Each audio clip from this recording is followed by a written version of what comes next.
मूल मी हा मॉडेल स्वातंत्र्य दिनानिमित्त केला आहे। सर्व वर्गांमध्ये सांगितले होते की कोणतेही विषय निवडून वर्गाचे सजावट करा। आमच्या वर्गाने जैवविविधता हा विषय निवडला।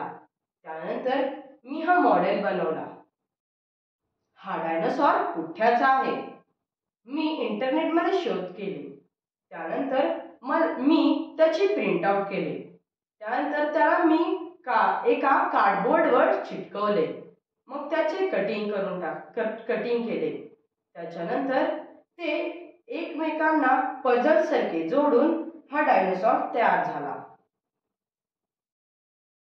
नैसर्गिक संपत्तीच्या अमर्यादित वापरामुळे अन्न साखळी, अन्नजाळे, परिसंस्था यातील समतोल ढासळत चालला आहे।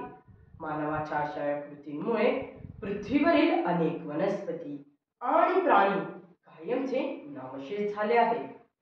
यातीलच काहींचा विशेष उल्लेख करावासा वाटतो। उदाहरणार्थ टायटॅनोबोआ, डायनासॉर, पाण्यातील अस्वल, स्केल ट्री आणि सेल्फियन यासारखी झाडे, तसेच एलिफंट बर्ड आणि डोडो बर्ड यांची शिकार अन्नासाठी केली गेली। नामशेष झालेल्या प्राण्यातील डायनासॉरची प्रतिकृती समजण्यासाठी मी हा मॉडेल बनवलेला आहे।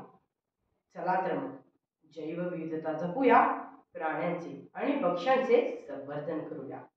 धन्यवाद। माझे यूट्यूब चॅनल आहे Soham magic.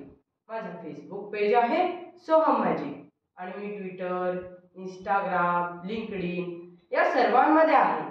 Please like, share, subscribe करायला विसरू नका। बाय।